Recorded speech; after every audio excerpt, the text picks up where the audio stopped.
오늘도 주일을 준비하며 이 새벽에 예배로 하루를 시작하신 여러분들을 예수님의 이름으로 축복하고 환영합니다. 오늘 창세기 24장은 하나님께서 아브라함에게 주신 복 중 가운데서 이삭의 결혼을 말씀하고 있는데, 이 이삭의 결혼이 왜 중요한가? 바로 이 안에 보면 하나님께서 아브라함의 형통을 말씀하실 때에 그 아들 이삭의 결혼도 형통이라고 하는 그 속에 들어간다고 하는 것입니다. 그리고 또 하나, 우리가 창세기 22장을 통해서 실질적으로 하나님께서 그의 아들 이삭을 모리아산으로 바치라고 했었을 때에 데리고 가잖아요. 그리고는 모리아산에 올라가서 결박을 하고 이삭을 제물로 드리려고 하는 순간에 하나님이 나타나셔서 손을 대지 말라고 하시잖아요.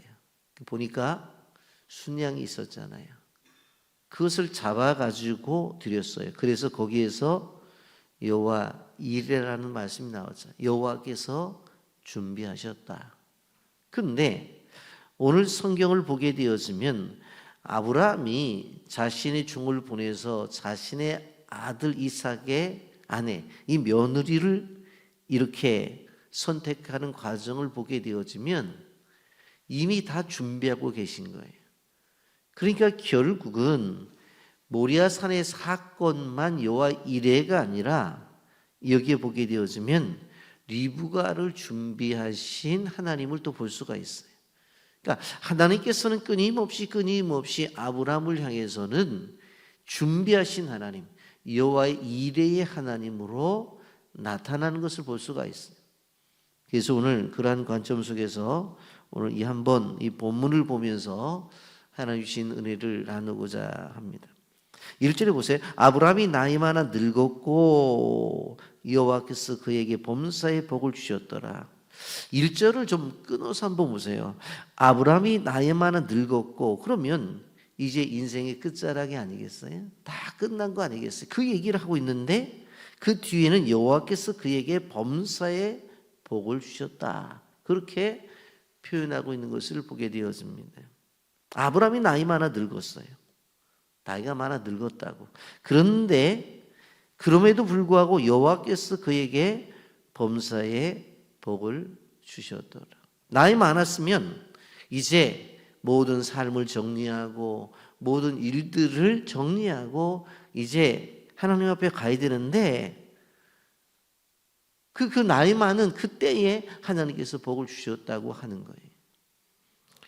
가끔 우리 권사님들하고 얘기를 하다가 보면 이제 우리나라는 시스템이 잘 돼 있어서 노인복지에 대해서 이렇게 보면 구청에서 일을 하러 나오라고 하기도 하고 동사무소에서도 일을 하러 나오라고 그러잖아요.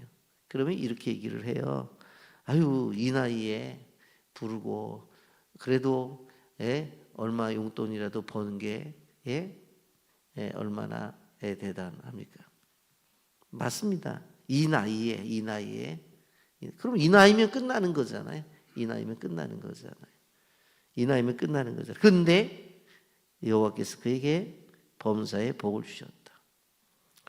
오늘 이 새벽에 로셀이 함께 예배를 드리지만 우리 필리핀 학생들 한국에 와서 깜짝 놀라는 것이, 필리핀 보게 되어지면 그 뚜안이라고 하는 동산에 지금 조금만 나이 들면 힘들다고 교회도 안 나와요. 나이가 들면 그런 것도 안 하는 줄 알아. 근데 한국에 와 보니까 권사님들, 나이 드신 분들이 자기들 부모님들보다도 더 나이 많은 분들이 교회 와서 예배 드리고 또 사역할 때 앞장서고 또 더 깜짝 놀랄 거예요. 자기 엄마보다도 훨씬 나이 많은 권사님이 운전하고 다니고 기가 막히잖아요. 나이 많아 늙었고 그럼 끝나는 건데 성경은 여호와께서 그에게 범사의 복을 주셨다. 저는 이 말씀을 준비하면서 그 생각을 했어요. 저도 마찬가지고 여러분도 이 복을 받기를 주님의 이름으로 축복합니다. 나이 많으면 끝난 게 아니라 그때부터도 하나님께서 주신 엄청난 큰 복이 준비가 되어져 있다. 그 복이 도대체 뭐냐는 거예요. 어느 날 아브라함이 자기 집 모든 소유를 맡은 늙은 종, 자기 집의 모든 소유를 맡은 늙은 종이라니까 얼마나 믿음직한 종이에요. 집안의 모든 창고의 열쇠를 다 갖고 있는 종이에요. 불러서 야, 내 허벅지 밑에 손을 내놓으라. 그리고 내가 너에게 하늘의 하나님 땅의 하나님이신 여호와를 가리켜 맹세해 나오노라. 내가 거주하는 이 지방 가나안 족속의 딸 중에서 내 아들을 택하지 말고 내 고향 내 족속에게로 가서 내 아들 이삭을 위하여 아내를 택하라. 지금 이방 신들을 섬기고 있는 이 땅에서 내 며느리를 선택하지 말고 고향 땅에 가가지고 거기서 내 아들을 위해서 믿는 며느리를 선택해야 되겠다. 그렇게 얘기를 하는 거예요. 여러분 무슨 얘기인가 하면 이것은 단순한 결혼의 문제가 아니라 하나님께서 약속하신 이 언약이 우리 집안에서 계속 되어지는 것에 대한 이야기를 하고 있는 거예요. 단순한 결혼 문제가 아니에요. 왜? 주변에 보면 오른쪽을 보나 왼쪽을 보나 앞을 보나 뒤를 보나 믿음을 가지고 있는 이 며느리감이 없다는 거예요. 그러면 그 집안의 어떤 이 언약에 대한 믿음을 이어가기 위해서는 어떻게 해야 되는 거예요? 그 먼 고향 땅까지 보내서 바로 며느리를 선택해야지. 며느리를 선택해야지. 예? 그러니까 이 주인이 이렇게 얘기를 해요. 주인님, 만약에 내가 가서 마땅한 아가씨를 봤어요. 그래서 가서 설명을 하고 그래도 아니 당신이 뭐 언제 얼굴을 봤냐고, 내가 거기가 어딘지를 알고 가나안을 내가 가겠느냐고, 정 그러면은 결혼을 시킬 만한 그 남자를 좀 데리고 오라고. 그렇게 하면 어떻게 할까요? 이렇게 제안을 해요. 5절 종이 이르되 여자가 나를 따라 이 땅으로 오려고 하지 아니하거든 내가 주인의 아들을 주인이 오신 땅으로 인도하여 돌아오리까? 그리고 가서 좋은 아가씨를 만났어요. 그래서 내가 쭉 설명을 하고 당신 우리 주인에게 가서 좀 아들이 잘생긴 정말 믿음직한 그런 아들이 있으니까 이름은 이씨 집안의 이삭이라고 좀 하라고 그렇게 얘기를 해서 데리고 오면 어떨까요? 그랬더니 아브라함이 6절에 그 얘기를 해. 내 아들을 그리로 데리고 돌아가지 아니하도록 하라. 그건 안 돼. 우리가 생각하면 이해가 안 되잖아요. 그건 안 돼. 이삭을 데리고 가가지고 그렇게 하는 게 아니야. 그거는 그렇게 하는 게 아니야. 그러면서 7절 아주 정확한 말씀을 주는 거예요. 왜 그래요? 왜 안 된다는 거예요? 가나안 땅을 약속의 땅으로 주었기 때문에 안 된다는 거예요. 그 땅에서 모든 것을 이루겠다는 거예요. 눈앞에 현실적인 대안이나 타협점을 타질 않아요. 오직 하나님의 말씀이 주신 그 언약을 기억하면서 그것을 통해서 바로 그 땅에서 모든 것을 이루고 가겠다고 말하고 있는 것을 볼 수가 있어요. 그래서 이렇게 고백을 합니다. 7절에 하늘의 하나님 여호와께서 나를 내 아버지의 집과 내 고향 땅에서 떠나게 하시고 내게 말씀하시며 내게 맹사 이르시기를 이 땅을 내 씨에게 주리라 하셨으니 그가 그 사자를 너보다 앞서 보내실지라 내가 거기서 내 아들을 위해 아내를 택할지라.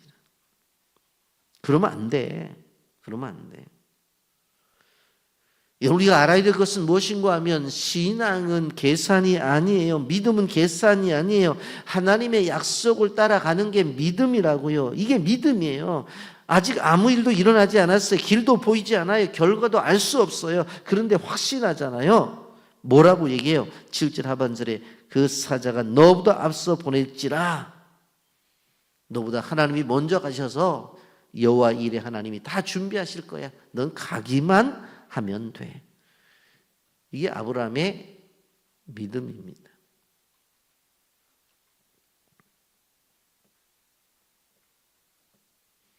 여러분, 우리는 신앙생활을 하면서도 방법을 찾아요. 신앙생활을 하면서도 자꾸 계산을 해요. 성경은 계산하지 말라고 그랬어요. 여기서 우리가 알 수 있는 것이 무엇입니까? 우리가 하나님을 먼저 찾기 전에 하나님이 우리에게 먼저 오셨어요. 여러분, 우리는 알잖아요.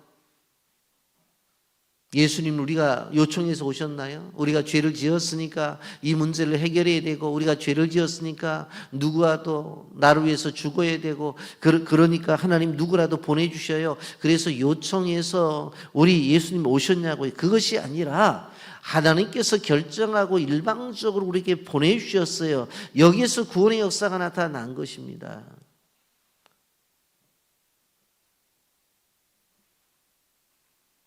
그래서 8절에 다시 한번 못 박아요. 만일 여자가 너를 따라오려 하지 아니하면 나의 이 맹세가 너와 상관이 없나니, 안 따라오려면 그 여자는 아니야. 오직 내 아들을 데리고 그리로 가지 말지니라 그랬어. 절대로 데리고 가면 안 돼. 우리가 생각하면 결혼같이 중요한 일이고, 지금 이 상황이 어떤 상황인 줄 아세요? 지금 리브가를 장사 지냈어요. 그러니까 이삭의 엄마가 없다고, 엄마가 없는 상태 속에서 결혼을 시키는 일이 얼마나 중요해요. 그리고 또 뭐예요? 이삭에게는 엄마가 돌아가셨기 때문에 누구보다도 아내가 필요해요. 그러면 정말로 마땅한 처자가 있으면, 그러면 뭐 가서 결혼하는 것도 괜찮지라고 생각할 수 있어요. 근데 안 된다잖아요. 안 된다잖아요. 그 이유가 뭐예요? 네? 7절에 하늘의 하나님 여호와께서 나를 내 아버지 집과 내 고향 땅에서 떠나게 하시고 말씀하시기를, 내게 맹세 이르시기를, 이 땅을 내 씨에게 주리라. 이 땅을 본토 친척 아버지 집을 떠나서 내가 내게 지시할 땅으로 가라고 그랬어요. 왔어요. 하나님이 뭐라고 말씀하셨냐면 그것이 가나안 땅인데, 바로 이 가나안 땅을 내 씨에게 준다고 그랬어요. 그 씨가 누구? 이삭이잖아요. 그러니까 그 땅을 이삭은 떠나면 돼야 안 돼요? 안 돼요. 그 땅을 지키고 있어야 돼요. 그리고 그 땅을 통해서 주시는 형통의 복을 받아야 되는 거예요. 여러분, 우리가 자리를 지키는 지킴이라고 하는 것이 얼마나 중요한지 몰라요. 저한테도 가끔 이렇게 문의를 들어오시는 분이 계신데, 얼마 전에 어떤 장로님이 저한테 전화가 와서 교회 형편을 이야기하더라고요. 제가 그러면서 그 장로님한테 그랬어요. 다른 거 아무것도 생각하지 말고 장로님이 교회 지킵니다. 새벽 기도도 나가시고, 퇴근하면 교회 들렸다 기도하시고, 쉬는 날은 앞뒤 다니면서 휴지도 주시고, 교회 지킴이라고. 아무 소리 말라. 지금 가나안은 분명 하나님 주신 약속의 땅인데, 아브라함은 뭐라고 말해요? 우리 아들은 가나안 지킴이라고. 내 씨를 이 땅에서 허락하신다. 그 다음에 그 땅에 주인공이 되게 하셨으니까 그렇게 하면 안 된다는 거예요. 그 이야기를 듣고 10절에 이에 종이 그 주인의 낙타 중 10匹를 끌고 갔는데 곧 주인의 모든 것을 가지고 떠나 메소포타미아로 가서 나홀의 성에 이르러 그 낙타성 밖 우물 곁에 꾸렸으니 저녁 때이라 여인들이 물을 기러 나올 때였더라. 종이 이제 낙타 10匹를 끌고 가요. 아니 뭐 이게 자기 주인의 아들 결혼을 위해서 준비하러 가는데 여기에 보게 되어지면 주인의 낙타 중 10匹를 끌고 갔다면은 혼자만 갔을까? 제가 볼 때는 혼자 어떻게 10匹를 다 끌고 갔겠어요? 더 다른 사람들이 갔겠지. 그리고 그 주인의 좋은 것을 가지고 떠나서 간 거예요. 그리고 어디로 찾아가요? 우물 곁으로 찾아가서 낙타를 다 무릎 꿇혀 놓고 구체적인 기도를 해요. 구체적인 기도.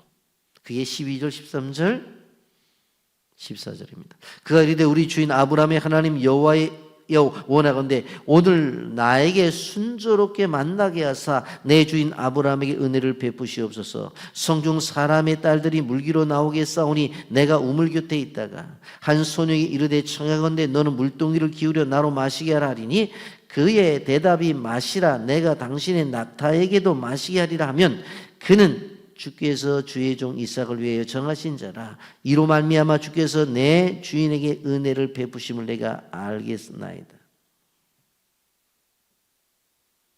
물을 길러 나오는 소녀가 있으면은 야 목이 마르니까 내가 좀 목말라. 그러면 그 사람에게 목을 축이라고 물을 주고 그리고 뭐라고 말하냐면 아유 당신에게뿐만 아니라 당신의 낙타에게도 마시게 할 겁니다. 오랫동안 이렇게 왔기 때문에 낙타도 목이 마를 겁니다. 낙타에게도 마시게 하겠습니다. 라고 하면 바로 이삭을 위해서 정하신 바로 연이다. 아가씨다. 그렇게 알겠습니다. 하면서 구체적인 기도를 해요. 구체적인 기도. 그러니까 이 종의 대단한 점은 뭐예요? 기도를 통해서 문제를 해결하려고 해요. 자신의 지혜나 자신의 경험을 의지하지 않으려고 해요. 제가 사람 보는 눈이 있습니다. 자신의 눈을 의지하지 않아요. 내가 그래도 많은 사람들을 경험했습니다. 내가 집안일을 독차지하면서 얼마나 많은 사람들을 만났습니까? 그런 얘기가 없이 하나님 앞에 기도를 한다고요. 근데 15절이 어떻게 시작되어져요? 말을 마치기도 전에 기도가 끝나기도 전에 리브가가 물동이를 어깨에 메고 나오니 그랬어요. 기도도 끝나기도 전에 바로 한 여인이 어떻게 되어져요? 물동이를 어깨에 메고 나오는 거예요. 족보가 어떻게 돼요? 그는 아브라함의 동생 나홀의 아내 밀가의 아들 부두엘의 소생이라. 믿는 집안의 딸이라는 이야기입니다. 쉽게 말하면.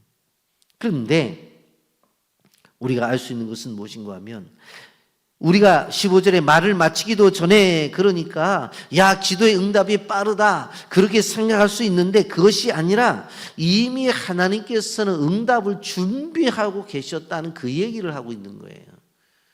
어떻게 기도도 끝나기 전에 리브가가 나타나 야 되게 기도 응답 빠르다 그렇게 생각할 수도 있지만 이 말은 그것이 아니라 하나님이 이미 움직이고 계셨어요. 기도를 하면 하나님이 움직이는 그런 것이 아니라 이미 움직이고 계셨어요. 언제? 기도 전에. 그래서 여호와 이레라고 하는 거예요. 여러분 기도는 하나님을 움직이는 수단이라고 그렇게만 생각해서는 안 돼요. 기도는 움직이고 계신 하나님을 알아보는 은혜의 통로라고 하는 것을 우리는 기억해야 돼요. 하나님은 우리가 움직일 때, 기도할 때 움직이시는 분이 아니라 기도하기 전에 이미 움직이고 계신 분이라고 하는 것을 우리는 기억해야 돼요. 여러분, 그러면서 종이 기도한 대로 그대로 이 리브가 가잖아요. 17절 종이 마주 달려가서 이르되 청하건대 내 물을 내게 조금 마시게 하라. 야 목마르거든 물 좀 달라. 그랬더니 18절에 그가 이르되 내 주여 마셔서 하며 명칭이 아저씨 할아버지 그런 말을 안 쓰고 주여 마시소서 하며 급히 그 물동이를 손에 내려 마시게 하기를 다하고 이르되 당신의 낙타를 위해서도 물을 끼러 그것들로 배불리 마시게 하리다 하고 급히 물동이에 물을 구유에 붓고 다시 그르려고 우물로 달려가서 모든 낙타를 위하여 깃는지라 그 사람은 그를 묵묵히 주목하며 여호와께서 과연 평탄한 길을 주신 여부를 알고자 하더니 자기가 기도한 대로 그대로 응답이 되는 거예요. 급히 여기 보면 20절에 달려가서 그리고 모든 낙타를 위하여 사람에게만 주는 것이 아니라 낙타에게도 주는 이 여인의 마음을 볼 수 있잖아요. 섬김과 헌신의 여인이었던 것을 바라볼 수가 있습니다. 그냥 단순한 착한 여인이 아니에요. 사례가 깊은 사람이었어요. 그냥 좋은 여인이 아니라 바로 사랑과 짐승들까지도 돌아볼 수 있는 그런 여인이었다고요. 그래서 22절에 낙타가 마시기를 다음에 낙타에게 다 물 주니까 그가 반새비겔 무게의 금고고리와 한 개의 13개 무게의 금 손목고리 한 쌍을 그에게 주며 누구의 딸이냐? 그러면서 야 너희 집에 좀 잠잘 때가 있냐? 23절에 예 나는 밀가와 나홀에게서 낳은 아들 부두엘의 딸입니다. 또 이르되 우리 집에는 낙타를 위한 집과 사료가 족하며 유숙할 곳도 있습니다. 집도 있고요. 낙타가 머물 곳도 있고 낙타 먹이도 다 있어요. 그랬더니 그렇게 이야기했더니 26절에 보세요. 이에 그 사람이 머리를 숙여 여호와께 경배하고 제일 먼저 뭐예요? 하나님 앞에 영광을 돌려요. 그러면서 27절을 보세요. 이르되 나의 주인 아브라함의 하나님 여호와를 찬송하나이다. 나의 주인에게 주의 사랑과 성실로 그치지 아니하였사오니 여호와께서 길에서 나를 인도하사 내 주인의 동생 집에 이르게 하셨나이다. 여러분 사람들은 응답을 받으면 결과에 집중을 해요. 결과에 집중을 한다고요. 그런데 이 종의 모습은 무엇입니까? 바로 결과에 집중을 하는 것보다도 먼저 무엇을 하고 있어요? 예배를 드리고 있다고 하는 것입니다. 한마디로 말하면 문제가 해결되니까 여인에게 집중을, 그 집안에 집중을 정말 가서 왜? 보고를 해야 되니까 그러잖아요. 근데 그것은 차후의 문제예요. 제일 먼저 뭐예요? 하나님 앞에 예배하는. 여러분 우리가 하나님과의 관계 속에서 응답을 받았을 때 제일 먼저 무엇을 하는지 봐야 돼요. 문제가 해결된 그 일에 집중을 하는지 아니면 무릎을 꿇는지. 우리가 어떤 일이 진행될 때 그것이 결과가 나타났을 때 사람들은 그 결과에 집중을 해요.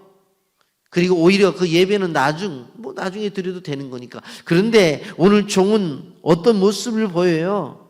그 이야기를 듣자마자 그 집에 가지도 않고 어떻게 합니까? 그 사람이 머리를 숙여 여호와께 경배하고 나의 주인 아브라함의 하나님 여호와를 찬송하나이다 하면서 하나님을 노래하는 것을 바라볼 수가 있습니다. 어떤 결과보다도 예배자가 되어져야 된다고 하는 것. 그것이 우리에게 중요한 거예요. 그러게 우리가 교회 입당을 준비하면서 저정마다 그곳에서 하나님 앞에 예배하는 것이 얼마나 가치가 있고 귀한 것인지 믿음을 가지고 있는 사람들의 모습이고 믿음을 가지고 있는 사람들의 행동이고 믿음을 가지고 있는 사람들의 행위라고 하는 것을 우리는 기억해야 되는 것입니다. 그러므로 이 예배를 통해서 하나님 앞에 영광 돌리는 종의 모습을 보면서 우리가 항상 우리의 삶 속에서 예배자로 살아가는 주의 백성들이 되기를 예수님의 이름으로 축복합니다. 아멘.